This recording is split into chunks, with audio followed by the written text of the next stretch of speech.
전도서 7장 1절에서 14절 말씀 같이 읽겠습니다. 좋은 이름이 좋은 기름보다 낫고 죽는 날이 출생하는 날보다 나으며 초상집에 가는 것이 잔치집에 가는 것보다 나으니 모든 사람의 끝이 이와 같이 됨이라. 산자는 이것을 그의 마음에 둘지어다. 슬픔이 웃음보다 나음은 얼굴에 근심하는 것이 마음에 유익하기 때문이니라. 지혜자의 마음은 초상집에 있으되 우매한 자의 마음은 혼인집에 있느니라. 지혜로운 사람의 책망을 듣는 것이 우매한 자들의 노래를 듣는 것보다 나으니라. 우매한 자들의 웃음소리는 솥 밑에서 가시나무가 타는 소리 같으니 이것도 헛되니라. 탐욕이 지혜자를 우매하게 하고 뇌물이 사람의 명철을 망하게 하느니라. 일의 끝이 시작보다 낫고 참는 마음이 교만한 마음보다 나으니 급한 마음으로 노를 바라지 말라. 노는 우매한 자들의 품에 머무름이니라. 옛날이 오늘보다 나은 것이 어찌미냐 하지 말라. 이렇게 묻는 것은 지혜가 아니니라. 지혜는 유산같이 아름답고 햇빛을 보는 자에게 유익이 되도다.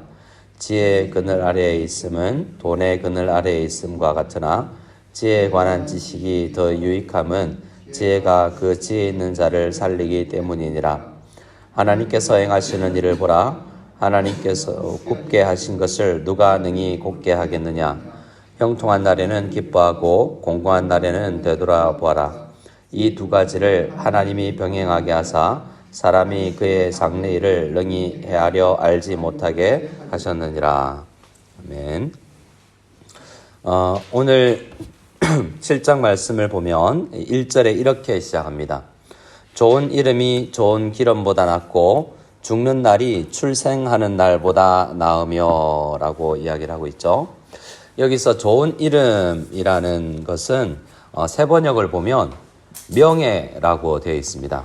그래서 좋은 이름이 어떤 향기로운 향수보다 더 낫다라고 이야기하는데 그것은 사람이 무엇을 가치를 두고 살 것인가에 있는 것이죠. 그래서 이 명예가 더 소중하다라는 것입니다. 명예가 우리에게 더 중요한 가치를 가지는 삶, 이것이 중요하다는 거죠. 그리고 죽는 날이 출생하는 날보다 낫다라고 이야기할 때 시간을 생각할 때 시간이 우리가 태어나는 날이 있고 죽는 날이 있는 그 모든 날 가운데 그 죽는 날이 더 중요하다라는 것은 그것에 더 가치를 두라라는 것입니다. 이 날이 저날보다 더 낫지는 않겠지만 우리가 삶을 살면서 과거를 생각하는 삶이 있고 오늘 하루하루 생각하는 삶이 있고 내일을 생각하는 삶이 있겠지만 마지막 때를 생각하는 것이 우리에게 얼마나 중요한가라는 것입니다. 그래서 우리가 인생을 살 때에 무엇에 소중함을 두고 우선순위를 두고 사는가를 이야기하는 것이죠. 그래서 내가 어떤 것에 관심이 많은가, 내가 다른 사람의 평판이라기보다도 내가 내 내면에서 일어나는 내 성향, 이것이 명예라는 단어로 표현되는 것입니다. 2절 말씀을 보면 그것이 조금 더 구체적으로 드러나는데요. 초상집에 가는 것이 잔치집에 가는 것보다 더 낫다라고 이야기하면서 모든 사람이 죽기 때문이다라고 이야기하죠. 그래서 살아가는 사람은, 오늘 하루를 사는 사람은 모든 사람이 죽는다라는 사실, 그 끝을 생각하며 사는 삶이 더 지혜롭다라는 것입니다. 살아있는 사람은 누구나 죽는다라는 것을 명심하는 것이 오늘 나의 명예로운 삶에 도움이 된다는 것입니다. 성공하는 사람들의 7가지 습관이라는 스티븐 코비라는 사람의 유명한 그 성공 법칙에 대한 책이 있는데요. 두 번째 습관을 이야기하면서 이렇게 이야기합니다. 끝을 생각하며 시작하라 라고 말이죠. 이것도 이 2절 말씀에 관련되는 이야기라고 할 수 있습니다. 세상 사람들도 어떻게 인생 사는 것이 낫지? 라고 생각하면서 그런 원리를 발견해낸 것이죠. 물론 그 사람은 이 안식교 교인이긴 하지만 그도 성경을 읽으면서 이러한 진리를 발견할 수도 있는 것 같습니다. 3절을 보면 슬픔이 웃음보다 나음은 얼굴에 근심하는 것이 마음에 유익하기 때문이다라고 이야기하는데요. 공동번역, 이 교회 가톨릭 교회에서 보는 공동번역을 참고해 보니까 이렇게 번역하고 있습니다. 후반부에 얼굴에 시름이 서리겠지만 마음은 바로 잡힌다라고 이야기하는데요. 우리가 늘 웃으면서 사는 게 좋다라고 생각하지만 오늘 전도자는 비록 내가 얼굴에 주름이 잡히고 내가 내 얼굴에 조금 더 근심이 있어 보이는 삶이지만 솔직히 아주 심각하게 고민하고 인생이 어떤 인생이 더 중요한 인생인가를 고민하는 인생이 그 마음을 더 명예롭게, 사람을 더 명예롭게 한다라는 것을 이야기하고 있는 것입니다. 그래서 이 마지막에 더 큰 비중을 두고 인격이나 내 삶에 정말 무엇이 중요한가를 깊이 생각하면서 사는 삶, 그러한 삶이 지혜로운 삶이다라는 것이죠. 그래서 그러한 지혜를 생각하면 오늘의 고통을 참을 수 있는 지혜도 생겨난다는 것입니다. 오늘 우리에게 있는 이 즐거움보다는 고통스럽지만 더 중요한 것을 품고 사는 인생, 그것을 우리에게 전해주고자 합니다. 4절은 계속해서 이어가죠. 지혜자의 마음은 초상집에 있으되 우매한 자의 마음은 혼인집에 있느니라 라고 이야기합니다.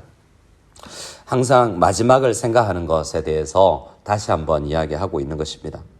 마지막을 의식하지 않고 우리가 천국 갈지 지옥 갈지 우리가 하나님의 심판대 앞에 설 때 어떻게 말하게 될지를 생각하지 않고 살면 함부로 말하게 되고 한 순간순간을 해결하기 위해서 사는 그런 삶을 살게 되는 뿐이라는 것입니다.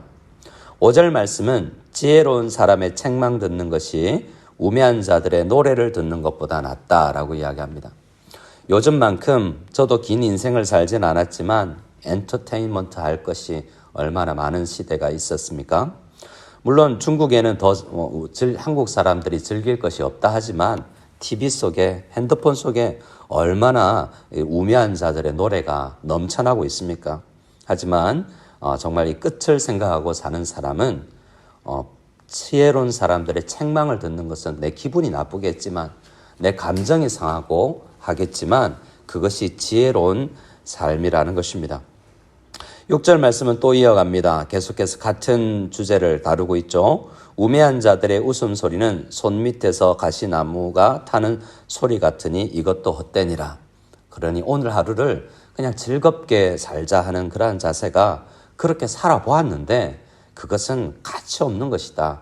내 인생에 무엇으로 채울까를 생각해 봤을 때 그런 가벼운 것으로 채워서는 아니 되겠다라고 말하는 것입니다.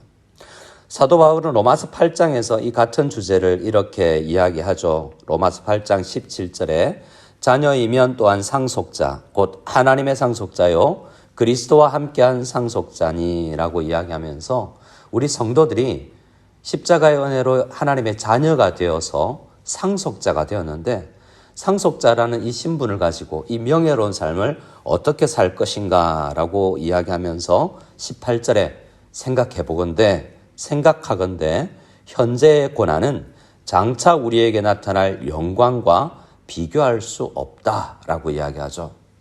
그래서 이 로마서 8장에서 이 복음도 마지막 장차 우리에게 나타날 미래를 생각하면서 오늘을 사는 자세가 중요하다라는 것입니다. 7절부터는 좀 다른 이야기를 하는데요. 탐욕이 지혜를 자를 우매하게 하고 뇌물이 사람의 명철을 망하게 한다라고 이야기합니다. 그러니까 사람들은 얼마나 열심히 살려고는 하지만 기본적인 성향 자체가 비도덕적인가를 이야기하고 있는 것입니다. 그리고 이 탐욕이 얼마나 사람을 망가뜨리는가를 이야기하는데요. 우리가 자주 목격하게 되는 것이 무엇입니까? 우리나라에서 최고 대학을 나온 사람들이 뇌물 받아서 구설수에 오르고 신문에 나고 검찰에 기소가 되고 하는 일들이 있지 않습니까? 왜 그렇습니까? 더 높이 오르가자 하는 그 탐욕 때문이죠. 하나님께서 주은 것에 만족하지 아니하고 더 높은 곳만을 바라는 그런 탐욕의 자세가 뇌물까지도 받게 하는 그러한 삶을 망가뜨리는 그 사람의 명예를 망가뜨리는 그러한 삶으로 드러나게 된다는 것입니다. 그래서 8절은 이렇게 이야기합니다. 8절을 결론이라고 할 수 있겠습니다. 8절 같이 읽겠습니다. 일의 끝이 시작보다 낫고 참는 마음이 교만한 마음보다 낫다. 아멘. 일의 끝을 시작하는 것보다 낫다라고 이야기합니다. 그러니까 우리의 인생을 살아갈 때는 우리 이런 이야기를 할 때가 많습니다. 옛날이 좋았지, 그때가 좋았지, 그 사람이 좋았지 라고 늘 과거를 우리가 소급해서 사는 경우가 있는데요. 그럴 수도 있죠. 하지만 오늘 전도서는 그것이 아니라 미래에 지금 우리가 좋지 않아도 지금 내 상황이 그래도 우리는 개선의 여지가 있지 않냐, 하나님의 도우심이 있지 않냐, 끝이 좋으면 좋은 거 아니냐, 그 과정 속에는 굴곡이 있을 수 있다. 그러니 오늘을 이 굴곡 많은 인생 중에서 깊이 이 밑바닥 같은 인생 하루를 잘 끝을 생각하면서 살아가는 것이 중요하다. 그런 가운데 지혜자는 그러한 오늘 하루를 그렇게 나중을 위해서 열심히 살아갈 수 있게 만든다라고 이야기합니다. 그래서 그런 마음을 가진 자는 9절에 조급하게 굴지 않는 사람이 된다는 것입니다. 9절에 급한 마음으로 노를 바라지 말라라고 이야기하는데요. 공동번역에서는 짜증을 부리며 조급하게 굴지 말라라고 이야기합니다. 끝을 생각하는 사람은 오늘 하루 짜증나게 만들고 오늘 힘겹다고 이야기하고 투덜거리지만 그것을 말해봐야 무엇이 변하겠습니까? 미래를 생각하면서 앞으로 더 나아질 것을 생각하면서 기도하라고 이야기를 하는 것입니다. 10절에도 마찬가지입니다. 옛날이 오늘보다 나은 것이 뭐냐라고 옛날이 더 좋았다라는 말 하지 말라는 것이죠. 과거지향적이 아니라 미래지향적 인생을 살아야 한다라고 이야기합니다. 그러나 전도서가 이야기하는 것처럼 이런 자세 좋지만 11절부터 14절 계속해서 되는 말씀은 그런데 우리의 한계도 있다. 그렇게 미래를 지향하는 삶에서도 분명히 한계가 있는데 그 인간의 한계를 생각하고 이제 기도해야 된다라는 이야기를 하고 싶은 것입니다.